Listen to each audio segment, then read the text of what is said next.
नमस्कार साथियों, मैं डॉक्टर रितेश भटनागर एक बार फिर से आप लोगों के साथ हूं श्री जी के ऑनलाइन प्लेटफॉर्म पर। और आज की इस क्लास में हम बात करने वाले हैं राजस्थान में कृषि के बारे में। तो जो कृषि है उसके बारे में कुछ बातें करें। और सबसे पहले तो कृषि होती क्या है। तो व्यक्ति क्या करता है कि किसी भी क्षेत्र में जब वो कृषि करने जाएगा तो सबसे पहले जो पहला बिंदु है वो है मिट्टी। क्या है? दूसरा है जलवायु, और तीसरी है बात जल की उपलब्धता। उसके आधार पर क्या कर पाएगा? कृषि कर पाएगा। अब यहां पर जो हम बात करने वाले हैं इसमें सबसे पहले हम बात करते हैं किसके बारे में? हम बात करने वाले हैं कृषि की विशेषताओं के बारे में। जो राजस्थान के अंदर कृषि है उसकी क्या क्या विशेषताएं। तो राज्य में कृषि की विशेषताएं, तो कौन कौन सी विशेषताएं आपकी है उनके बारे में हम बात कर लेते हैं। तो सबसे पहले हम बात करें तो हम बचपन से एक बात पढ़ते आ रहे हैं कि जो कृषि आपकी है वो मानसून का जुआ है। क्या है ये? मानसून का जुआ है। तो राज्य की जो कृषि है वो क्या है? मानसून का जुआ। जुआ एक प्रकार का गेम है ना, जिसमें क्या होता है या तो व्यक्ति जीतेगा या हारेगा, है ना। श्योरिटी नहीं है कि वो जीतेगा, श्योरिटी नहीं है कि जीतेगा। अब यहां पे क्या हो रहा है कि हमारे यहां ये दिक्कत है कि जब बरसात होगी तो क्या होगा? कृषि हो पाएगी। और अगर मान लो कभी बरसात नहीं हुई या बरसात कम हुई तो कृषि नहीं हो पाएगी। तो इसलिए हम क्या बोलते हैं कि हमारी जो कृषि है वो क्या है? वो मानसून का जुआ है। और केवल राजस्थान ही नहीं, पूरे भारत के अंदर ये बात कही जाती है कि जो कृषि है वो क्या है? मानसून का जुआ है। बरसात अच्छी हुई तो फसल क्या होगी? अच्छी होगी। और अगर बरसात अच्छी नहीं हुई तो फसल अच्छी नहीं होगी। क्लियर? हाँ हाँ, वेरी गुड। ये बात भी अच्छी है। ज्यादा हो जाती है तो भी दिक्कत है, लेकिन ये कम टाइम ऐसा होता है कि बरसात ज्यादा हो गई, अतिवृष्टि जिसे हम कहते हैं। अनावृष्टि अतिवृष्टि जो है आपका, तो अतिवृष्टि जो है वो घटनाक्रम काफी कम टाइम ऐसा होता है ना। अब चलते अपन आगे, बात यहां पे करते हैं जो मानसून का जुआ आपने कह दिया। अब नंबर 2 जो हमारे यहां पर है उसकी हम बात करें तो कृषि के अंदर अगर हम देखते हैं तो यहां पर क्या हो रहा है कि सिंचाई सुविधाओं का अभाव है। किसका अभाव है? सिंचाई सुविधाओं का अभाव। बिल्कुल, जो जुड़े हैं उन सभी साथियों को नमस्कार। सुविधाओं का अभाव। अब अभाव क्यों है उसकी बात हम करते हैं आगे। तो आप अगर बात करें यहां पर तो राजस्थान के अंदर जो नदियां हैं वो नदियां कैसी है? मौसमी है। कैसी है? मौसमी नदियां हैं। और कुछ समय बहने के बाद में वो नदियां समाप्त हो जाती है। इसलिए हम क्या कह रहे हैं उनको हम कि ये नदियां जो है वो कैसी है? मौसमी है। यदि हमारे पास 12 महीने बहने वाली नदियां होती तो क्या होता? हमारे पास 12 महीने पानी होता। हालांकि राजस्थान के कुछ भागों में तो क्या हो रहा है? डैम बन रहे हैं। हालांकि जब बात करते हैं तो मुख्य रूप से कौन सा? पूर्वी जो राजस्थान आपका है वहां पे क्या बने हुए? डैम बने हुए, बांध बने हुए हैं। लेकिन अगर आप पश्चिमी राजस्थान को देखते हो तो वहां पर हालतें थोड़ी सी हमारी खराब हो रही है। क्यों खराब हो रही है? वहां पर आपकी जो है इन साधनों की कमी है। हालांकि वर्तमान के अंदर हमने कुछ डेवलपमेंट किया है। इंदिरा गांधी नर्मदा नहर जैसी नहरों को हम राजस्थान में लाए हैं, लेकिन वो आपकी नहीं है। आप पानी कहां से ला रहे हो? अन्य राज्यों से ला रहे हो, है ना। तो आप ये कह सकते हो कि हमारे पास जो है बरसात की कमी है, इसलिए हमारे पास क्या है? सुविधाओं का अभाव मिल रहा है। उसके बाद हम बात करते हैं नेक्स्ट नंबर 3 पर। तो जो हमारा किसान है वो क्या कर रहा है? वो कर रहा है मिश्रित कृषि। क्या कर रहा है? मिश्रित कृषि कर रहा है। अब ये क्या मतलब होता है? इसका मीनिंग क्या है? तो कई बार जब पूछा जाता है विद्यार्थी से कि मिश्रित कृषि का मतलब क्या होता है तो वो स्टूडेंट कहता है कि सब एक साथ कई सारी फसलें उगाना, क्या है वो? मिश्रित कृषि है। लेकिन वास्तव में ये कोई मिश्रित कृषि का आपकी परिभाषा नहीं है। जब आपसे पूछा जाता है कि मिश्रित कृषि क्या है तो आपको ध्यान रखना है कि जब आप कृषि के साथ में पशुपालन करते हैं तो यह क्रिया आपकी कहलाती है क्या? यह क्रिया कहलाती है आपकी मिश्रित कृषि। तो कृषि के साथ जब पशुपालन करेंगे तो क्या कहलाएगा? ये मिश्रित कृषि कहलाएगा। और अगर हम देखें राजस्थान का या पूरे भारत का लगभग हर किसान इसी प्रकार की कृषि आपकी करता है, हाँ या ना। अब चलते अपन आगे यहां से बात करते हैं नेक्स्ट कि हमारा जो किसान है वो किसके लिए खेती कर रहा है? तो आजीविका चलाने के लिए। तो हम कह सकते हैं जीविकोपार्जन का साधन है। किसका साधन है ये? जीविकोपार्जन का साधन। किसका साधन है ये? जीविकोपार्जन का साधन है। आजीविका चलाने का यह साधन है। तो मुख्य रूप से जो किसान हमारा जो है, अधिकांश जो हमारे किसान है वो क्या कर रहे हैं, अपनी आजीविका चलाने के लिए, अपने परिवार का खर्चा उठाने के लिए खेती कर रहे हैं, है ना, व्यवसाय के रूप में। अब यहां पर एक बात और आती है कि जो हमारा किसान है उसकी अगर हम बात करें तो इस कृषि में आप देखेंगे क्या है, मानवीय श्रम की अधिकता है। किसकी अधिकता है? हमारे यहां जो राजस्थान में कृषि हो रही है उसमें क्या है, मानवीय श्रम की अधिकता है। मतलब कह सकते हो कि किसान का पूरा परिवार ही कृषि में लगा हुआ है। कई बार क्या होता है कि जब हम देखते हैं कि फसल पक गई है और स्टूडेंट क्लास से गायब होने लग जाते हैं, जब वो वापस आते हैं हम पूछते हैं कहां गए थे भाई, 3-4 दिन गायब थे, तो कहते सर हमारे गेहूं काटने थे। क्या करना था? गेहूं काटने थे। तो यानी कि क्या हो रहा है, उनके पास मशीनें नहीं है। और हमने ये बात कही अभी कि जो किसान आपका खेती कर रहा है वो क्यों कर रहा है, आजीविका चलाने के लिए, तो इतना संपन्न नहीं है कि वो मशीनें खरीद ले। तो पूरा का पूरा जो परिवार किसान का है वो क्या करता है, उसमें आपका हाथ बटाता है, ये आपको ध्यान रखना है। अब यहीं पर एक बात और आती है कि सब मानवीय श्रम की अधिकता क्यों है, तो मैंने बताया आपके पास में कि आपके पास में तकनीकी सुविधाओं की कमी है। किसकी कमी है? तकनीकी सुविधाओं की कमी है। जब तकनीकी सुविधाएं नहीं है तभी तो आप काम कर रहे हो पूरा परिवार मिलके। भाई मान लीजिए आपके पास में थ्रेसर है, आपके पास में बड़ा ट्रैक्टर है, तो क्या होगा, एक ही व्यक्ति दिन भर में सारी फसल को जो है क्या कर लेगा, काट लेगा। लेकिन जब हमारे पास वो नहीं है तो क्या करना पड़ेगा, हाथ से सारी फसल काटनी पड़ेगी, तो उसमें क्या लगेगा, समय ज्यादा लगेगा, है ना। तो तकनीकी सुविधाओं की आपके पास में क्या है, कमी है। हर किसान के पास में आपकी सुविधाएं नहीं है। आगे बढ़ते हैं यहां से, नेक्स्ट हम बात करते हैं, इसमें कुछ गलतियां हैं। अब किसकी गलतियां हैं, तो कहीं ना कहीं सरकार की भी गलतियां हैं। तो जो सरकारी नीतियां आपकी है उनमें कमी है, सरकारी नीतियों में कमी, सरकारी नीतियों में कमी, कुछ ना कुछ खामियां यहां पर है, इसीलिए हर किसान तक ये सुविधाएं नहीं पहुंच पा रही, हर किसान तक सुविधाएं नहीं पहुंच पा रही है। अगर ये तंत्र अच्छे तरीके से अगर काम करने लग जाए तो क्या होगा, हर किसान के पास सुविधाएं पहुंचेगी। हमने सुना तो है कि किसानों को मिलती है सब्सिडी, लेकिन किसानों को पता ही नहीं है, जो कम पढ़ा लिखा किसान है उसे पता ही नहीं इस चीज का। किसानों को लोन मिलता है कम ब्याज दर पे, अब उसको पता ही नहीं है। तो कहीं ना कहीं इस तंत्र में ऐसा कुछ होना चाहिए कि हर किसान तक वो बात पहुंचे और हर किसान को उस स्कीम का, उस नीति का जो है फायदा मिले। तो हमारे यहाँ इस तंत्र में कमी है। अगर ये तंत्र स्ट्रांग हो गया तो सारा काम अपने आप सही हो जाएगा। फिर क्या बात आती है यहां पर कि मूल रूप से आप क्या उगा रहे हो, तो मूल रूप से आप ध्यान रखना कि हमारा जो किसान है उसका जो फोकस रहता है वो रहता है खाद्यान्न फसलों पर। किस पर रहता है, तो खाद्यान्न फसलों की अधिकता, खाद्यान्न फसलों की अधिकता। अब यहां पर यह क्रम आज से नहीं कई सालों से चल रहा है, क्योंकि भारत के अंदर मैंने बताया कि जल की कमी है। तो किसान को चिंता रहती है हमेशा कि इस बार थोड़ा मौसम ठीक दिख रहा है तो आप एक काम करो, क्या कर लो, खाद्यान्न उत्पादित कर लो, ताकि ये क्या रहेगा, अगले साल भी काम आ जाएगा। तो फोकस कहां रहता है, खाद्यान्नों पर। इसके बाद क्या हुआ कि सबसे पहले जो क्रांति हुई वो कौन सी हुई, हरित क्रांति। कौन सी हुई, और हरित क्रांति में जो फोकस था वो किस पे था, गेहूं और चावल पे था। तो क्या हुआ, उनका उत्पादन तो बढ़ गया। फिर क्या हुआ, जब उनका उत्पादन बढ़ गया लेकिन जो आपका तिलहन और दलहन है उनका उत्पादन कम हो गया। अब आप देखिए उत्पादन कम है और डिमांड ज्यादा है, तो क्या होगा, रेट बढ़ेगी। तो आज देखो जो आपका तिल है, कोई भी तेल आपका नॉर्मली है खाने का, वो कहां चला गया, 200 रुपए लीटर के आसपास चला गया। लेकिन गेहूं चावल आज भी आपके 50 रुपए मिल जाते हैं। गेहूं की बात अगर करें तो 25 रुपए, 20-25 रुपए से आपका स्टार्ट है, और चावल आपके 40-50 रुपए से स्टार्ट है, हाँ या ना। लेकिन आप देखो कहां 1 लीटर तेल का रेट जो है वो 200 प्लस हो गया। तो फर्क तो आ रहा है। क्यों आ रहा है, क्योंकि आपने क्या किया, फोकस तो यहां किया और उनका उत्पादन किया ही नहीं। तो ये ध्यान रखना कि खाद्यान्न फसलों की जो है आपका उसकी अधिकता मिलती है। अब क्या हुआ कि जब ये दिक्कतें आने लगी हमारे किसानों के सामने या हमारे सामने कि जो है रेटें बढ़ रही है, किसकी रेटें बढ़ रही है, दालों की और तिलहन की। तो फोकस अब कहां जा रहा है, शिफ्ट हो रहा है वापस से तिलहन और दलहन पे।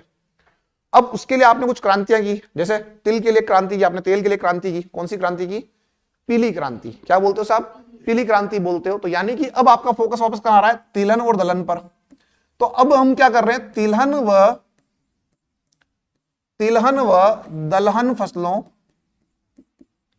दलहन फसलों के उत्पादन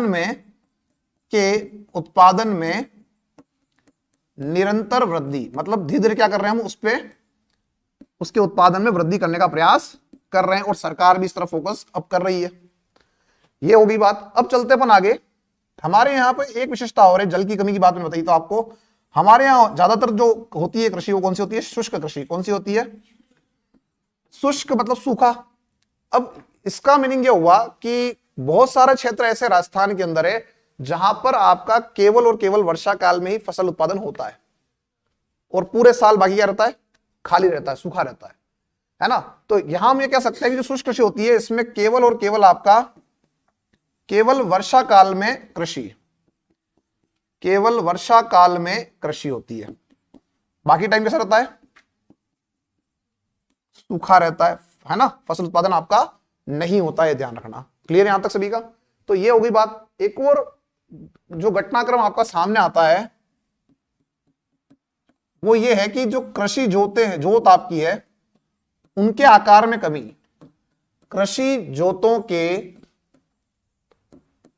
आकार में कमी, कृषि जोतों के आकार में कमी। अब ये जो आकार आपका है इसका वो छोटा क्यों होता जा रहा है, क्या इसका रीजन है, उसकी अगर हम बात करें यहां पे,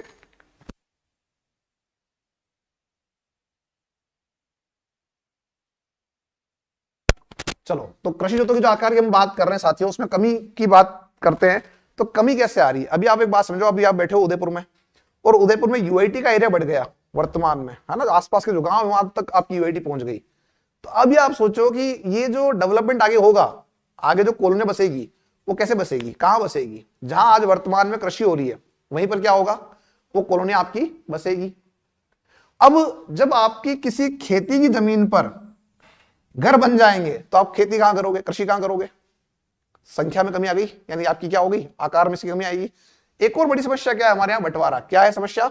बंटवारा। बंटवारा समस्या कैसे समझो तो बंटवारे की हम बात करें, मान लीजिए कि ये कोई किसान का एक खेत है, किसान के हुए दो बेटे, किसान ने क्या किया? बंटवारा कर दिया, दो टुकड़े हो गए। अब इनके बेटे हुए दो दो, क्या हुआ? चार हो गए। बेटे होते गए, बंटवारा होता गया। आप सोचिए इतना बड़ा जो खेत था वो क्या हो गया? छोटे छोटे टुकड़ों में बंट गया। तो आकार क्या हो जाएगा? छोटा हो जाएगा। और एक टाइम ऐसा आता है जब छोटा सा प्लॉट बचता है उसमें मकान बनाओ और रहने लग जाओ, वहां खेती नहीं होगी। होगी क्या? तो यही हो रहा। और सेकंड एक और जो दिक्कत वर्तमान में आ रही है कि वर्तमान का जो किसान है, जो हमारी पीढ़ी का है, हमारी पीढ़ी वाला जो किसान है वो तो किसान जो है वो बनना नहीं चाहता है। मतलब किसान का जो पुत्र है वो किसान नहीं बनना चाहता। वो चाहता मेरे पास जमीन है बेच दूं और अपना मकान ले लें एक, और कोई छोटी मोटी जॉब करके अपना काम चला लें या कोई बिजनेस कर लें और अपना काम चला लें। तो ये दिक्कत सबसे बड़ी है। इसी कारण से क्या हो रहा है? आपकी इसमें आपकी कमी आती जा रही है। तो ये क्या होगी? अपनी विशेषताएं होगी कृषि की। अब चलते हैं अपन बात करते हैं कृषि के प्रकारों की, कृषि की विशेषताओं की बात तो हमने कर ली, प्रकारों की बात करते हैं। सबसे पहले हम बात करेंगे तकनीकी आधार पर कृषि। किसके आधार पर कृषि? तकनीकी आधार पर कृषि। तकनीकी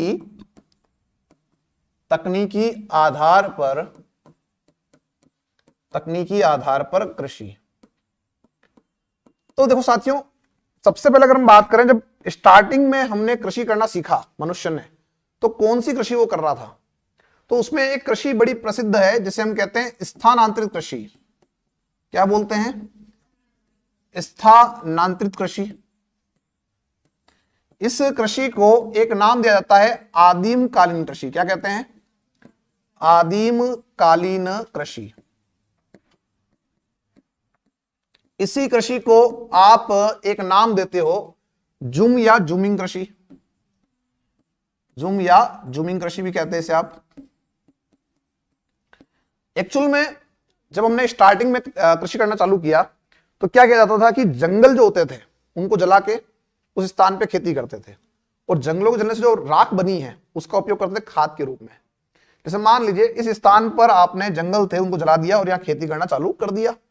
अब क्या हुआ कि 4-5 साल कृषि करने के बाद में जब इसकी उत्पादकता कम हो गई, उर्वर क्षमता कम हो गई आपकी, तो क्या हुआ? आपने उस स्थान को छोड़ के आप चले गए किसी और स्थान पे और सेम प्रोसेस से आप कृषि करने लगे। 4-5 साल यहां खेती करने के बाद में क्या हुआ? वापस से वही दिक्कत आई। आप कहां चले गए? आगे चले गए, शिफ्ट होते गए। क्या होते गए? शिफ्ट होते गए आगे से आगे। तो यहां आप देखो क्या हो रहा है? स्थान में अंतर आ रहा है, हाँ या ना? तो क्या बोला इसको अपन ने? स्थानांतरित कृषि बोल दिया। क्या बोला इसको अपन ने? स्थानांतरित कृषि अपन ने बोल दिया। अब ये कृषि जो है ये हमारे राजस्थान में कहां होती थी? दक्षिण राजस्थान में। कहां होती थी?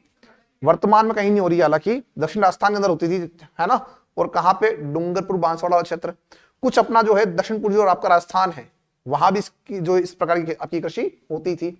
तो यहां पर एक बात ध्यान रखना कि दक्षिण राजस्थान में जो कृषि हो रही थी, तो जो दक्षिण राजस्थान की स्थानांतरित कृषि है, उस कृषि को हम क्या कह रहे हैं, हम कहते हैं वालरा। क्या कहते हैं, वालरा। तो वालरा क्या है, वालरा एक प्रकार की स्थानांतरित कृषि है जो कहां की जाती थी, दक्षिणी राजस्थान में। अब यहां भी दो सिस्टम थे। दो सिस्टम क्या थे कि अगर आप ये वालरा करते हो, कहां पे, अगर आप ये वालरा मेरे साथियों करते हो मैदानों में, कहां करते हो, मैदानों में करते हो, तो इससे हम कहते हैं दजिया। क्या कहते हैं, दजिया कहते हैं। और यदि आप इसको करते हो पर्वतों पे, पहाड़ों पर, तो इसे हम कहेंगे चिमाता। क्या कहेंगे, चिमाता कहेंगे। बात को समझिएगा, मैदान पर करोगे तो क्या हो जाएगा, दजिया, और पर्वतों पे या पहाड़ों पर करोगे तो क्या हो जाएगा, चिमाता। क्या हो जाएगा, चिमाता।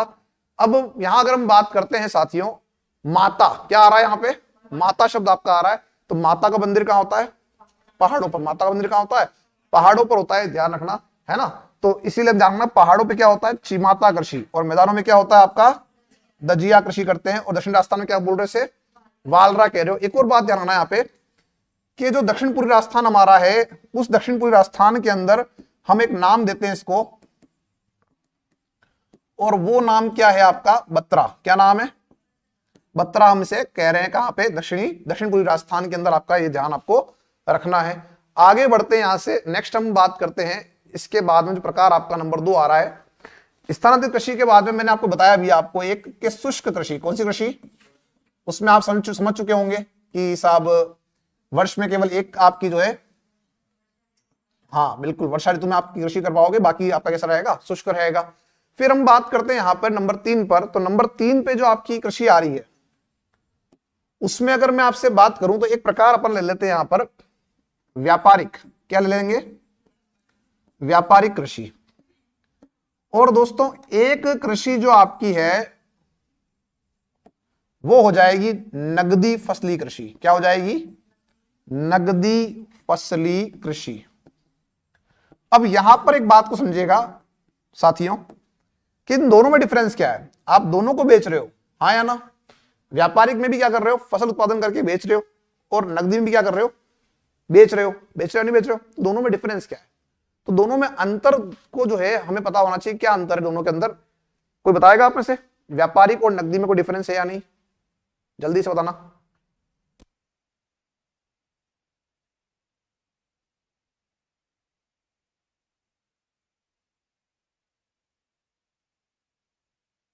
चलिए, तो नगदी की और व्यापारी की बात मैं कर दूं। देखो दोनों में आप क्या कर रहे हो, फसलों को बेच रहे हो। आपने बचपन से पढ़ा नगदी के बारे में कि नगदी में क्या करते हैं, ऐसी फसल का उत्पादन किया जाता है जिस फसल को काटने के बाद क्या करते हैं, सीधे कहां बेच देते हो, मार्केट में। तो आप एक बात ध्यान रखना कि नगदी और व्यापारिक में जो बड़ा डिफरेंस है वो यही है कि नगदी में जो फसल उत्पादन करोगे उसको आप स्टोर नहीं कर सकते। स्टोर मतलब भंडारित नहीं कर सकते। क्या नहीं कर सकते, भंडारित नहीं कर सकते उससे, है ना। जबकि व्यापारिक में जो आप कृषि करोगे उससे क्या कर सकते हो, स्टोर कर सकते हो लंबे समय तक। अब ये तो ठीक है, पर अगर हम बात करें कि इनमें फसलें कौन कौन सी आएगी, तो ध्यान रखना कि व्यापारिक में क्या करते हो, आवश्यकता से ज्यादा उत्पादन करते हो। जैसे मान लो आपने गेहूं चावल का उत्पादन किया, और गेहूं और चावल का अतिरिक्त जो उत्पाद आपने किया उसे आपने सेव कर लिया, है ना, स्टोर कर लिया, और उससे आप जो है अगले साल बेचोगे, 6 महीने बाद बेचोगे, आपकी मर्जी तो बेचोगे। तो उनकी गुणवत्ता में कोई कमी नहीं आएगी और नहीं उनकी मात्रा में कोई कमी आएगी। भाई जैसे आप देखो कि अगर आपने कोई खेती वेती करता है तो आपको पता होगा कि किसान क्या करता है, गेहूं उत्पादन किया तो क्या करता है, पुराना जो गेहूं उसके पास रखा हुआ है पहले उसको बेचता है और नया स्टोर कर लेता है, हाँ या ना। यानी 1 साल पहले जो उसने काटा था गेहूं उसको उसने क्या किया, बेच दिया। रेट वही मिलेगी उसको, मात्रा में कोई कमी आई क्या, नहीं आई। तो यानी कि इसको, ऐसी फसलों को हम यहाँ क्या करेंगे, उत्पाद करेंगे जिनकी मात्रा में और गुणवत्ता में कभी कोई अंतर आपका नहीं आने वाला। जबकि यहां क्या करोगे, यहां पर वो फसलें आएगी केवल और केवल जो कटते ही कहां पहुंच जाएगी, कारखानों में। अगर ऐसा नहीं हुआ तो क्या होगा, इसकी मात्रा और गुणवत्ता में कमी आएगी ही आएगी। जैसे क्या आप उगाओगे, गन्ना क्या उगाओगे, मान लीजिए कि इनके गन्ने का खेत है, इन्होंने क्या किया कि साहब मैंने गन्ना काट लिया, आज नहीं बेचूंगा तो 4 हफ्ते बाद बेचूंगी या 1 महीने बाद बेचूंगी, रेट ज्यादा आएगी। तो वो 1 महीने का अगर वेट करने के लिए बैठ गए तो क्या होगा, गन्ने में रस क्या हो जाएगा, कम हो जाएगा। तो मात्रा क्या हो जाएगी, कम हो जाएगी, है ना। तो गुणवत्ता में क्या हो रही है, मात्रा में क्या आ रही है, कमी आ रही है।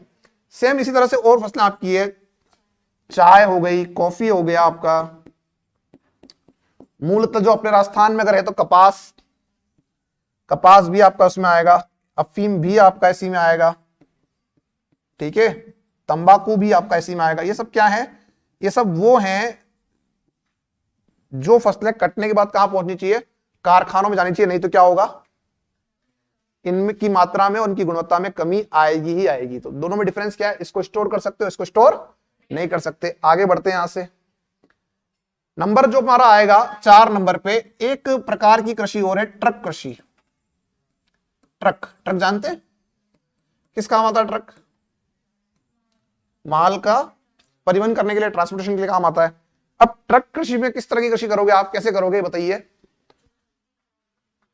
हाँ, ट्रक में क्या करोगे, सब्जी, वेरी गुड। अब कई बार क्या होता है सर, ट्रक में कैसे खेती हो सकती है, तो ट्रक में खेती नहीं करनी है, क्या करना है, ऐसे उत्पाद तैयार करने हैं जो शीघ्रता से खराब हो जाते हैं, है ना। जैसे दूध, जैसे अंडा, मांस, सब्जी, फल, फूल, सब किसमें आएंगे, सब आपके ट्रक कृषि में आएंगे। अब आप ट्रक कृषि में क्यों आ रहे हैं, आप एक बात समझिए, अभी आप उदयपुर शहर में बैठे हुए हैं और शहर के आसपास के गांव हैं जहां से दूध वाले दूध लेके आते हैं, सब्जी वाले सब्जी लेके आ रहे हैं, फल वाले फल लेके आ रहे हैं, हाँ या ना। तो यानी शीघ्रता से उत्पाद वहां पहुंच रहा है ट्रक के माध्यम से, या आप ये कह सकते हो परिवहन के किसी भी साधन के माध्यम से। नाम दिया ट्रक कृषि अपन ने, लेकिन परिवहन का कोई भी साधन ले लो जिसके माध्यम से वो पहुंच रहे हैं। अब दूध वाले बाइक लेके भी तो आ रहे हैं, सब्जी वाले किसमें आ रहे हैं, ऑटो में आ रहे हैं, तो जैसे भी आ रहे हैं पर आ तो रहे हैं। तो परिवहन के किसी भी साधन के माध्यम से आप उत्पाद को जो है आपका किसी पड़ोसी गांव से कहां ले आओगे, बाजार तक ले आओगे, वो कृषि किसमें आएगी आपकी, वो आ जाएगी आपकी ट्रक कृषि में। तो क्या कह सकते हो उसमें आप, शीघ्रता से खराब होने वाले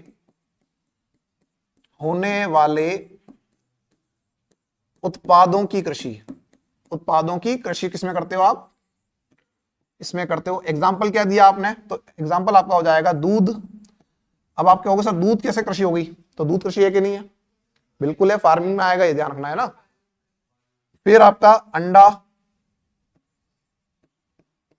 मांस, फल, फूल आदि किसमें आ जाएंगे, सब ये आपके ट्रक कृषि में आ जाएंगे, ये ध्यान रखना। क्लियर यहां तक सभी का। आगे बढ़ते हैं यहां से, तो ये बात हो गई अपने किसके आधार पे, तकनीकी आधार पे कृषि के प्रकार। अब हम चलते हैं नेक्स्ट, जो प्रकार हम पढ़ने वाले हैं वो पढ़ने वाले हैं वर्षा के आधार पे। किसके आधार पढ़ने वाले हैं, वर्षा के आधार पर कृषि, वर्षा के आधार पर कृषि के प्रकार। अब जो इसमें पहला प्रकार आपका है, यह प्रकार क्या हो जाएगा, ये हो जाएगा आपका नंबर 1 पर शुष्क कृषि, जिसमें बताया था मैंने आपको क्या होता है, केवल वर्षा काल में फसल। क्या होगा इसमें, केवल वर्षा काल में फसल या उत्पादन, फसल उत्पादन। तो आप क्या कर रहे हो, पूरे साल एक ही खेती, एक ही फसल उगा रहे हो खाली, है ना। फिर आ जाएगा दूसरा आपका सिंचित। सिंचित कृषि में क्या होगा, तो सिंपल सा दिख रहा है आपको, समझ में आ गया होगा देखते ही, कि एक फसल तो वर्षा से, एक फसल किससे, एक फसल वर्षा से ले लेंगे अपन, और एक फसल किससे ले लेंगे, एक फसल सिंचाई साधनों से, सिंचाई साधनों से। कोई भी हो सकता है साधन, कुआं हो सकता है, नहर हो सकती है, कोई तालाब हो सकता है, कोई भी सोर्स हो सकता है जिससे हम क्या कर रहे हो, सिंचाई का जल प्राप्त कर रहे हो। आगे बढ़ते हैं नंबर 3 पर। तो नंबर 3 आपका आ जाएगा, वो क्या आ जाएगा, आर्द्र। क्या आ जाएगा, आर्द्र कृषि। और आर्द्र कृषि में क्या होगा, आप ध्यान रखना साथियों, यहां पे क्या होगा, वर्ष में 3 फसलें। अब 3 फसलें कौन कौन सी, रबी, खरीफ आपका और जायद। तो जब वर्ष में 3 फसलें प्राप्त करोगे वो किस में प्राप्त कर लोगे? आपका आर्द्र में। अब यहाँ एक बात और ध्यान रखना कि यदि मैं आपसे और बात करूं कि शुष्क कृषि कहां करते हो, तो वो इलाका जहां पे 50 सेमी से कम वर्षा हो रही है। किसमें है? 50 सेमी से कम वर्षा वाले भागों में क्या कर रहे हो? शुष्क। और 50 से 100 सेंटीमीटर वाले भागों में क्या कर रहे हो? सिंचित। और 100 सेंटीमीटर या 100 सेंटीमीटर से प्लस वाले जो भाग आपके हैं उनमें क्या कर रहे हो? से अधिक। से अधिक। ठीक है। अब से अधिक का मतलब 100 तक या 100 के आसपास या 100 ज्यादा हो सकता है। ठीक है, ये ध्यान रखिएगा। आगे यहां से बढ़ते अपन, नेक्स्ट हम बात करते हैं अगला। ये तो होगी बात वर्षा के आधार पे। अब हम चलते हैं नेक्स्ट, फसल प्रारूप के आधार पे कृषि। किसके आधार पे? फसल प्रारूप। फसल प्रारूप क्या होता है? पैटर्न। क्या आप एक साथ में कितनी फसल उगा सकते हो? तो उसके आधार पर आप ये देखिए कि यदि आप पूरे खेत में केवल एक ही फसल उगा रहे हो, है ना, तो उसे हम क्या कहेंगे? उसे हम कहेंगे मोनोकल्चर। क्या कहेंगे? मोनोकल्चर कहेंगे। अब मोनोकल्चर में क्या होगा? मोनोकल्चर में होगा केवल आपका एक फसली कृषि। कितनी उगा रहे फसल? केवल एक। तो क्या हो जाएगा? एक फसली कृषि, ये कहलाएगा आपका मोनोकल्चर। फिर आपका आता है, अगर आप मान लीजिए 2 उगा रहे हो तो समझेंगे ड्यूओ कल्चर। ड्यूओ कल्चर जिसमें क्या करते हो साथियों? आप 2 फसल उगा रहे हो, संख्या कहेंगे द्विफसली कृषि। द्विफसली कृषि। फिर अगर आप 3 उगा रहे हो, जिसे हम कह सकते हैं त्रिफसली कृषि, तो यह कहलाएगा आपका ओलिगो कल्चर। Oligo culture. और यदि आप बहुत सारी फसल प्राप्त कर रहे हो, जिसे हम कह सकते हैं बहुफसली कृषि। क्या कह सकते हैं? बहुफसली कृषि कहते हैं। तो इससे आप एक नाम दे सकते हैं जिसे हम कहते हैं रिले क्रॉपिंग। क्या कहते हैं?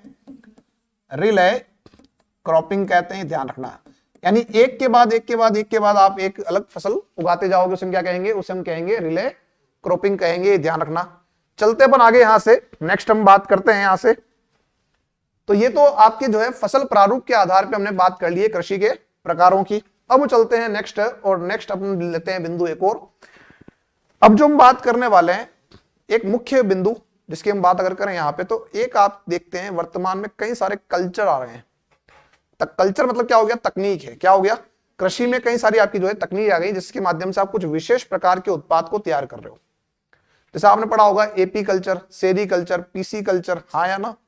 तो यदि हम इसकी बात करें कि कौन कौन से कल्चर आपकी कृषि में अवेलेबल आपके हैं वर्तमान के अंदर, तो डालते हैं अपन हेडिंग में कृषि में विभिन्न कल्चर। कृषि में विभिन्न कल्चर। कल्चर में से आप कह सकते हैं तकनीक। तो कल्चर में अगर आप देखोगे तो एक कल्चर आप बचपन से पढ़ते आ रहे हो, नाम है सेरी कल्चर। क्या है? सेरी। सेरी कल्चर में क्या करते हो आप लोग? रेशम उत्पादित करते हो। क्या क्या करते हो? इसके अंदर आप पालते हो रेशम के कीड़ों को। किसको पालते हो? रेशम के कीड़ों का पालन करते हो। तो क्या लिख देंगे यहां पर? रेशम के कीड़ों का पालन किसमें करते हैं साथियों? सेरीकल्चर में करते हैं। ध्यान रखना। अब बात यह आती है कि आप जो रेशम के कीड़े पाल रहे हो वो किस पे पाल रहे हो? तो राजस्थान में बिल्कुल सही क्या हो जाएगा? शहतूत। शहतूत और कौन सा है? शहतूत व अर्जुन। शहतूत व अर्जुन के वृक्षों पर पालते हैं। किसको पालते हैं? रेशम के कीड़ों को पालते हैं। और इन्हीं कीड़ों से क्या प्राप्त होता है? आपको रेशम प्राप्त होता है। ठीक है, तो क्या हो जाएगा ये आपका? सेरीकल्चर। कौन सा हो जाएगा? सेरीकल्चर। अब हम चलते हैं आगे, बढ़ते हैं यहां से, एक और बात करते हैं यहां पे। एक आपका है एपी कल्चर। एक अच्छा बिजनेस है ये, अगर कोई व्यक्ति इसमें अगर मेहनत करता है तो एक अच्छा स्कोप इसके अंदर है। एपी कल्चर में क्या होता है? मधुमक्खी पालन। क्या होता है? मधुमक्खी पालन। तो अच्छा स्कोप इसके अंदर है, क्योंकि शहद आजकल ओरिजिनल मिलना मुश्किल है ना? तो मधुमक्खी पालन का जो कार्य है वो इसमें होता है। और आप इससे उत्पाद के रूप में क्या प्राप्त कर सकते हो? शहद प्राप्त कर सकते हो, और मोम प्राप्त हो रहा है इससे। है, हालांकि मोम इतनी ज्यादा मात्रा में नहीं होता, पर शहद ज्यादा आपका इंपॉर्टेंट इसमें। तो एपी कल्चर से क्या हो रहा है, मधुमक्खी पालन हम कर रहे हैं। और क्या आपका है कल्चर यहाँ पे, तो एक कल्चर आपका है, हम बात करते हैं वीटी कल्चर। कौन सा कल्चर है, वीटी कल्चर में क्या करते हैं आप लोग, वीटी कल्चर में क्या करते हैं साथियों, क्या करते हैं, अंगूर, क्या करवाते हैं, अंगूर की कृषि। तो वीटी कल्चर में आप क्या करते हैं, अंगूर की कृषि करते हैं, ध्यान रखना, अंगूर की कृषि करते हैं वीटी कल्चर में। फिर अगर हम बात करें नंबर 4 पर, तो और भी कल्चर हमारे पास है, उनमें से एक भी नाम लिया था, पीसी कल्चर। क्या नाम लिया था, पीसी कल्चर। पीसी कल्चर, कोई अगर मीन राशि वाला विद्यार्थी बैठा हुआ है क्लास में तो जानता है पीसी मतलब क्या होता है। पीसी मतलब मीन होता है, क्या होता है, मीन मतलब मछली।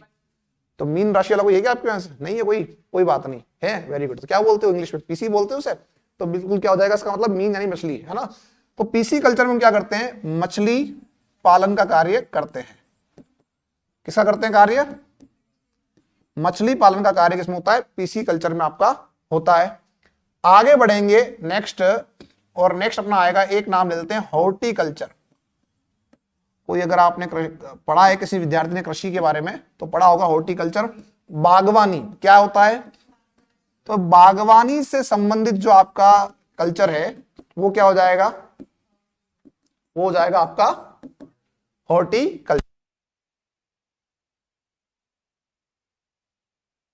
चलो, तो हॉर्टिकल्चर में क्या हो जाएगा, बागवानी से संबंधित आपका कार्य किया जाएगा। नंबर 6 पर चलते हैं, और नंबर 6 पर अगर हम बात करें हॉर्टिकल्चर के बाद में, तो एक आपका फूलों के लिए भी आप एक कल्चर देखते हैं, उसे हम कहते हैं फ्लोरिकल्चर। क्या कहते हैं, फ्लोरिकल्चर। फ्लोरिकल्चर में क्या होता है, फूलों की कृषि। क्या होता है, फूलों की कृषि करते हो।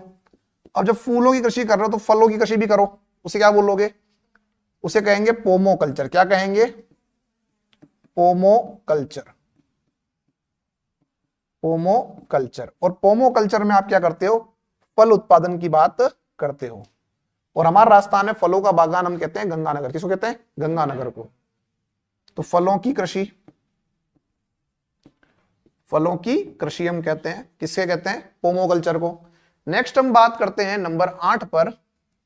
तो पोमोकल्चर के बाद में एक हम बात और कर लेते हैं, जब आपने फल उगा लिया, फूल उगा लिया, तो सब्जी भी खाओगे, और सब्जी के लिए क्या करते हो, ओलेरी कल्चर। क्या उगाते हो, ओलेरी कल्चर में आप सब्जी उगाओगे, ओलेरी कल्चर। और ओलेरी कल्चर में आप सब्जी उत्पादन की बात करते हो, सब्जी उत्पादन की बात करते हो। फिर जब सब उगा रहे हो तो क्या चाहिए, खाद। और खाद अगर देसी हो, यानी आपकी जो है हम कह सकते हैं ऑर्गेनिक हो, तो ज्यादा बेहतर है। और ऑर्गेनिक खाद के लिए आपको किसका क्या चाहिए, आपको चाहिए केंचुआ। क्या चाहिए, तो वर्मी कल्चर एक नया आपका आया है। वर्मी कल्चर में क्या करते हो, केंचुआ जो होता है ना, उसका पालन करते हो, केंचुआ पालन। क्या करते हो उसमें, केंचुआ पालन से संबंधित आपका ये है। और मेरे साथियों ये ध्यान रखना कि जो एक केंचुआ होता है ये क्या करता है, ये आपका खाद तैयार करेगा, है ना। अब यहां पर जो आप केंचुआ पाल रहे हो, इससे क्या हो जाएगा, इससे आपका ये होगा कि जो खाद बनेगी उसे हम कहेंगे वर्मी कंपोस्ट खाद। क्या बनेगी, वर्मी कंपोस्ट खाद आपकी यहां पर बनकर तैयार हो जाएगी। इसका आपको ध्यान रखना है। तो ये 9 कल्चर, और 9 के बाद में अपन 2 कल्चर और जोड़ते हैं यहां पे। तो वर्तमान में एक तकनीक और अपन ने जोड़ी है कि सब पानी के माध्यम से पौधों को उगाना। हालांकि ये अपन बचपन से देखते हुए आ रहे हैं, हमारे घरों में मनी प्लांट हुआ करता था, हाँ या ना। और पानी की बोतल के अंदर हम मनी प्लांट उगाते थे, केवल पानी भरा हुआ है उसमें डाल दिया मनी प्लांट और पूरा का पूरा चलता रहता था। वो जो तरीका है उससे हम कहते हैं हाइड्रोपोनिक्स। क्या कहते हैं, हाइड्रोपोनिक्स। और हाइड्रोपोनिक्स में हम क्या कर रहे हैं, जल के माध्यम से, जल के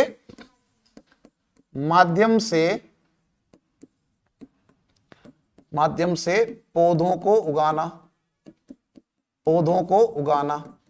अब मेरे दोस्तों यहां एक बात और ध्यान रखना कि जब आप जाते हो किसी शॉप के ऊपर, जो बुके वाली जो शॉप होती है, फूल वाली शॉप होती है, तो वहां आपने देखा होगा कई बार कि ऐसे कुछ पौधे होते हैं जो पानी में पड़े हुए हैं। कहां पड़े हुए हैं, पानी में। और वो कहता है कि ये बढ़ते रहते हैं, हाँ या ना। तो वो जो पौधे आपके हैं वो किस में आ जाएंगे, वो आपके आ जाएंगे पोनिक्स के अंदर ही आपके वो आएंगे।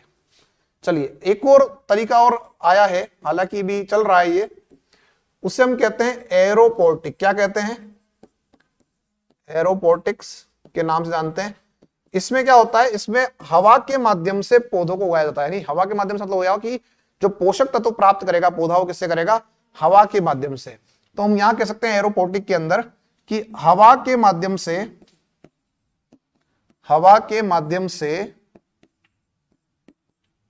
से पौधों को उगाना। मतलब उगेगा तो जमीन पर ही, लेकिन पोषक तत्व कहां से प्राप्त करेगा? ये प्राप्त करेगा आपका, कहां से करेगा? हवा के माध्यम से करेगा। ठीक है, चलते अपन आगे। ये तो हमने बात कर ली किसी अलग अलग कल्चरों के बारे में। अब यहां पे हम बात करते हैं साथियों, नेक्स्ट, ये तो हो गए कल्चर। अब हम बात करते हैं कृषि में विभिन्न क्रांतियों के बारे में, कि कौन कौन सी क्रांतियां आपकी हुई है और उनका संबंध किस किस फसल से है। तो यहां पर प्रश्न आपका इन कल्चर से और इस क्रांति से कई बार बनता है।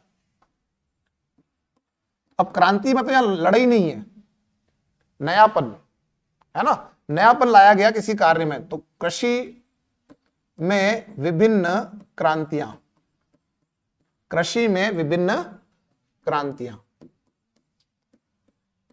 अब कौन कौन सी क्रांतियां हैं आपको पता है? तो आपने अभी बात की थी, एक तो हरित क्रांति। किसकी बात की थी? हरित क्रांति जो आपकी है साथियों, उसकी अगर बात हम करें तो हरित क्रांति का जनक कौन है? कोई है? क्या है? हाँ बोले बोले, कुछ नाम ले तो रहे हो। Norman E Borlaug. क्या है? तो नॉर्मन ई बोरलॉन्ग जो है ये इसका जनक है, नॉर्मन ई बोरलॉन्ग। ये क्या है? इसका जनक है। अब इसका जन्म कहां हुआ? मैक्सिको में। मतलब ये कहां की क्रांति है? मैक्सिको में। लेकिन जब बात आती है कि भारत में इसका जनक कौन है, तो ध्यान रखना, भारत में जनक की जब बात करोगे तो क्या हो जाएगा? एमएस स्वामीनाथन। क्या हो जाएगा? जो एमएस स्वामीनाथन है वो क्या हो जाएंगे? इसके जनक हो जाएंगे, ध्यान रखना। ठीक है, किसके? हरित क्रांति के। भारत में एक क्रांति कब हुई? तो यही पूछेगा कि भारत में क्रांति कब हुई, क्या बताओगे? 1966 से 67 में। ठीक है, और सबसे पहले जो स्टार्टिंग हुई वो हुई पंजाब से, पंजाब के बाद हरियाणा, हरियाणा के बाद में आपका आ जाएगा यूपी, और उसके बाद धीरे धीरे जो है वो पूरे भारत के अंदर आपकी ये फैलती चली गई। कौन सी क्रांति? हरित क्रांति। अब हरित क्रांति जो है वो हमारे पास, हमारे भारत के अंदर 2 बार हुई है। कितनी बार हुई है? तो यदि आपसे पूछे कि पहली बार क्रांति कब हुई, तो पहली बार यानी प्रथम बार आपकी 1966 से 67 के अंदर हुई है। अब हम बात करते हैं यहां पर एक और बार कि दूसरी बार क्रांति आपकी कब हुई। तो ध्यान रखना कि द्वितीय बार जो आपका है वो क्रांति आपकी हो रही है कब? 1983 से 84 में। 1983 से 84 के अंदर ये क्रांति दूसरी बार भारत में हुई। अब वहां जो था, यानी जो पहला आपकी क्रांति का जो उद्देश्य था वो केवल और केवल यह था कि फसल उत्पादन बढ़ाना, और फसल में कौन सा? खाद्यान्न। जो खाद्यान्न फसल है उसके उत्पादन को बढ़ाना, यह हमारा उद्देश्य था। क्यों? क्योंकि हम जैसे आजाद हुए तो हम देखते हैं हमारे यहाँ क्या था, अकाल पड़ रहे हैं, हम भूखमरी का सामना कर रहे हैं। तो जब खाने को मिल जाएगा तो कोई बात नहीं, अपना काम हो जाए, बाकी अपन उगाते रहेंगे, है ना। ये ट्राई किया गया। तो फर्स्ट जो क्रांति आपकी हुई है उसमें क्या किया गया? उसमें आपका जो है खाद्यान्न उत्पादन पर फोकस किया गया, यानी खाद्यान्न फसलों के उत्पादन पर फोकस किया गया। ये ध्यान रखना, किसको बढ़ाया गया? खाद्यान्न उत्पादन में वृद्धि के प्रयास किसमें किए गए? इसके अंदर। अच्छा, क्रांति में हुआ क्या? क्रांति में कोई विशेष कोई नहीं कि तलवार लेके निकल गए और अपन काटते फिर रहे हैं, नहीं, ऐसा नहीं। अपन ने क्या किया? नए बीज, जिसे हम कहते हैं संकर हाइब्रिड जो बीज होते हैं उनका उपयोग किया, रासायनिक खादों का प्रयोग किया, और सिंचाई सुविधाओं का विकास किया, जिससे क्या हुआ? उत्पादन आपका ज्यादा हुआ। और इससे जो लाभ मिला वो किसको मिला? वो मिला आपके गेहूं और चावल की फसलों को। द्वितीय बार जो क्रांति आपकी हुई उसमें हमने क्या किया? कि जो काम कर रहा है, जो खेती कर रहा है, वो कौन कर रहा है? किसान कर रहा है। तो इसमें हमने फोकस किया कि किसानों को मिलने वाली सुविधाएं, किसानों को मिलने वाली सुविधाओं पर ध्यान दिया जाए, मिलने वाली सुविधाएं उन पर ध्यान दिया जाए। और एक हमने ये काम किया कि कृषि निवेश को कैसे बढ़ाया जाए। कृषि निवेश को कैसे बढ़ाया जाएगा, मतलब क्या होता है कि यदि कृषि के अंदर निवेश किया, जैसे मान लो आप शेयर मार्केट के अंदर जब निवेश कर रहा है कोई बड़ा व्यक्ति, तो क्या होता है, शेयर मार्केट उड़ जाता है, मतलब ऊंचाई पर जाता है। अब मान लो ऐसी कोई बड़ी कंपनी अगर कृषि में इन्वेस्ट करेगी तो क्या होगा? कृषि बढ़ेगी या नहीं बढ़ेगी? बढ़ेगी। लेकिन वर्तमान के अंदर जब ऐसा कोई प्रयास भारत के अंदर होता है तो क्या होता है? विरोध भी होता है कि कृषि बेच दी, किसानों को बेच दिया। ऐसा कुछ भी नहीं है, ठीक है ना। हर चीज के दो पहलू होते हैं, नेगेटिव और पॉजिटिव। तो कई बार क्या हम केवल नेगेटिव देखते हैं, पॉजिटिव देखते ही नहीं है। तो हो सकता है उससे बेनिफिट भी हो किसानों को, जो गरीब किसान है उसके पास पैसा पहुंचे। फिर अमीर किसान क्या होता रहता है? हमेशा अमीर होता रहता है, और गरीब क्या रहता है? हमेशा गरीब रहता है। तो हो सकता है जो गरीब किसान आपका उसके पास पैसा पहुंचे, ठीक है। होता है, विदेशों में से होता है। आप जब बात करते हो रशिया की, और वहां पे इस तरह की खेतियां होती, जिसे हम कहते हैं सहकारी खेती, कोयला खोज के नाम से जानते हैं उसको। आगे बढ़ते हैं यहां से। तो कृषि जो आपकी है, या जो क्रांति आपकी हरित क्रांति है, इससे जो बेनिफिट मिला है वो मिला है गेहूं और चावल की कृषि को। किसको मिला है? गेहूं और चावल की कृषि को बेनिफिट मिला है। अब चलते अपन आगे। नेक्स्ट जो क्रांति हमारी है वो कौन सी? श्वेत। कौन सी है? श्वेत क्रांति। और श्वेत क्रांति का जन्म कहां हुआ, किस देश में हुआ? तो हमारे भारत में। कहां हुआ? हमारे भारत के अंदर इसका हुआ है। कई बार हम क्या सोचते हैं डेनमार्क होगा, है ना। डेनमार्क नहीं है इसका जनक। कौन है? हमारा भारत ही इसका जनक है, ध्यान रखिएगा। चलते अपन आगे। यहां से नेक्स्ट हम बात करते हैं कि श्वेत क्रांति जो है, एक तो इसका जनक कौन है? वर्गीज कुरियन। जो वर्गीज कुरियन है ये इसका जनक है। और एक क्षेत्र पड़ता है आणंद, जिसे वर्तमान में आनंद कहा जाता है, गुजरात के अंदर। यही इसका जन्म हुआ है, मतलब इस क्रांति का। और ये क्रांति आपकी 1970 के अंदर सामने आ रही है। और जो वर्गीज कुरियन है ये आपके, हम जानते हैं अमूल के नाम से, तो उस अमूल के संस्थापक ही मान सकते हैं इन्हें।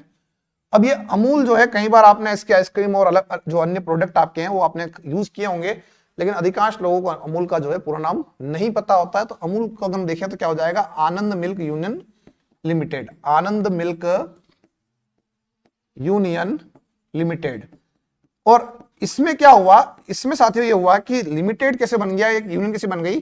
तो क्या किया गया अमूल द्वारा? क्या किया जाता है कि जितने भी आसपास के गांव है जहां से उसको दूध प्राप्त होता है, किस पशु को कब कौन सा टीका लगेगा, कौन सा पशु क्या खाएगा, वो सारी जो सुविधाएं हैं वो कौन देता है? अमूल देता है। और ध्यान कौन रखता है? अमूल रखता है, ठीक है। और इसी तर्ज पर हमारे राजस्थान में कई सारे जो है आपकी खोली गई डेयरियां, जैसे उर्मूल, वरमूल, गंगमूल, ये नाम सुने होंगे। और इसी का एक तरीका और आपको बता दूंगे, ऐसा ही हमारा एक उत्पाद है राजस्थान का, सरस। क्या नाम है? वो उत्पाद भी आपका इस तरह से आपका चल रहा है। लेकिन इसके काम में और उसके काम में फर्क है। ये आज विश्व के अन्य देशों में भी चल रहा है, और अपना केवल राजस्थान के अंदर चल रहा है, राजस्थान के बाहर नहीं चल रहा है। तो बात यहां करते हैं अपन आगे। तो यहां जो आपका ये क्रांति हुई है, ये क्रांति की संबंध आपका किससे हो गई? दुग्ध उत्पादन से। किससे हो गई? दुग्ध उत्पादन से हो गई। और इसी क्रांति के अंदर आप हम एक नाम ले लेते हैं, ऑपरेशन फ्लड। तो ऑपरेशन फ्लड का संबंध भी किससे हो जाएगा? इसी से हो जाएगा। किससे हो जाएगा? आपके दुग्ध उत्पादन से। क्लियर सभी का यहां तक? अब जो क्रांतियां हैं उनमें केवल हमको नाम और फसल का ही नाम याद रखना है, बाकी डिटेल हमको याद नहीं रखनी है। चलते अपन आगे। क्रांतियों के नाम बताइएगा आप। नंबर 3 पर क्या लिखे बताओ? पीली क्रांति। कौन सी क्रांति? पीली क्रांति का संबंध किससे? तिलहन से। किससे आपका है? तिलहन। और मूल रूप से कौन सा? सरसों। तिलहन यानी कि आपका मूल रूप से कौन सा यहां हुआ रहे हो? सरसों उत्पादन। चलिए, वेरी गुड। और कोई क्रांति ध्यान में आ रही है? कलर बोल दो आप तो, कोई भी। Very good. नीली क्रांति। नीली क्रांति, नीला क्या होता है? पानी। पानी में कौन रहता है? मछली। कौन रहता है? मछली। तो क्या हो जाएगा? मछली उत्पादन से, या मछली उत्पादन या मछली पालन कर लो, एक ही बात है। पालन करोगे तो उत्पादन होगा। और एक और कौन सा है? लाल। लाल क्रांति जब बात करते हो तो लाल रंग का टमाटर भी होता है, लाल रंग का मांस भी होता है। तो लाल क्रांति का संबंध टमाटर व मांस उत्पादन से। टमाटर व मांस उत्पादन से, वेरी गुड। और भूरी क्रांति, बहुत अच्छे। भूरी क्रांति का संबंध किससे है? भूरी क्रांति जो है आपका, उसका संबंध किससे हो जाएगा? पेट्रोल। पेट्रोल से कहां से हो गया? फल से। फल नहीं, आप ये कह सकते हैं कृषि संबंधित साधन,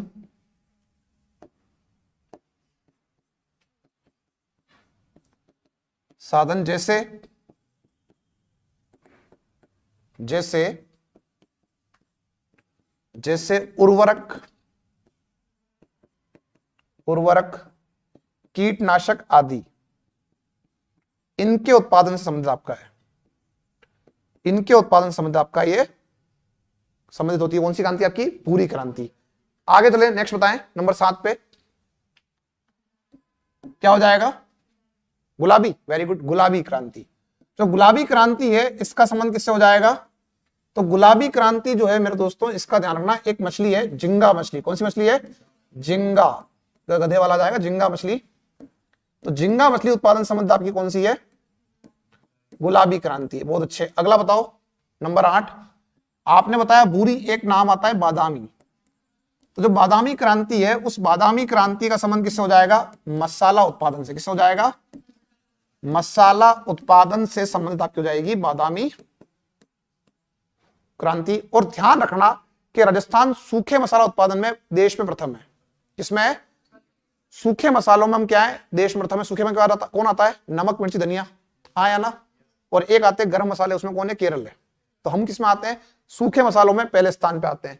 नंबर चलते हैं 9 पर। और कोई क्रांति बच रही क्या? कौन सी है? अमृत क्रांति। उससे पहले लेते हैं गोल क्रांति।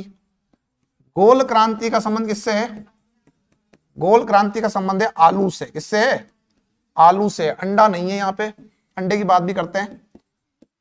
और एक जो आपका है रजत क्रांति, उस रजत क्रांति का संबंध किससे है? वो आपका है अंडा उत्पादन से। किससे है? अंडा उत्पादन से। और जो स्वर्ण क्रांति है वो हो जाएगी फल से। किससे हो जाएगी? फल उत्पादन से।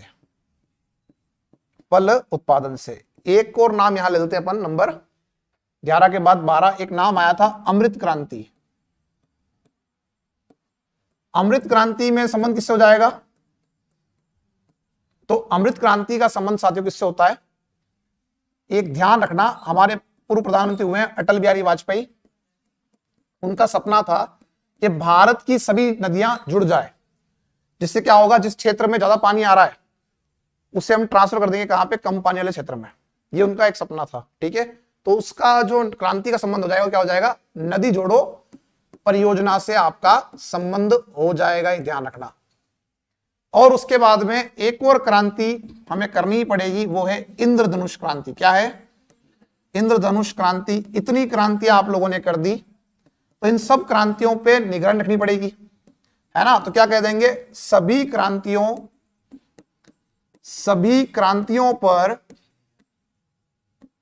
पर निगरानी के लिए, सभी क्रांतियों पर निगरानी के लिए क्या हो जाएगा? कौन सी हो जाएगी क्रांति? इंद्रधनुष क्रांति। नंबर चलते हैं, एक और बात कर लेते हैं यहां पे, स्लेटी ओब्लिक धूसर क्रांति। तो ये जो क्रांति आपकी है, इसका संबंध हो जाएगा सीमेंट से। किससे हो जाएगा? सीमेंट उत्पादन से। एक और क्रांति ले लेते हैं नंबर 15 पे, कृष्ण क्रांति। कृष्ण मतलब काला। तो कृष्ण क्रांति का जो संबंध आपका हो जाएगा वो हो जाएगा बायोडीजल से। किससे हो जाएगा? पेट्रोलियम कह देते हैं लेकिन बायोडीजल मूल है, बायोडीजल से। ठीक है, बायोडीजल उत्पादन से। तो ये कुछ प्रमुख क्रांतियां आपकी है जिनका संबंध मैंने आपको बता दिया है, किसका संबंध किससे है। और कई सारी मैंने आपको कल्चर लिखवा दिए, कृषि के प्रकार लिखवा दिए, राजस्थान में कृषि की विशेषताएं लिखवा दी, जिनसे प्रश्न एग्जाम में बनता ही बनता है। ठीक है, अब हम मिलेंगे आपसे अगली क्लास के अंदर। तब तक के लिए धन्यवाद सभी का।